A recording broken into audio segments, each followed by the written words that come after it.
এখন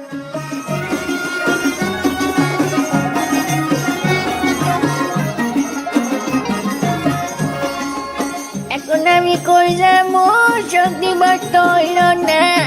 বাংলাদেশের কোথাও কি গেলে বিরিয়ানি পাবো না। আসিনারি কত বুঝাইছি, বাড়াবাড়ি করো না।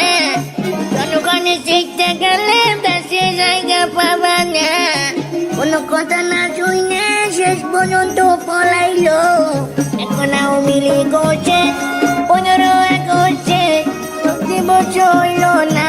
বিরিয়ানি আমরা কই পাবো।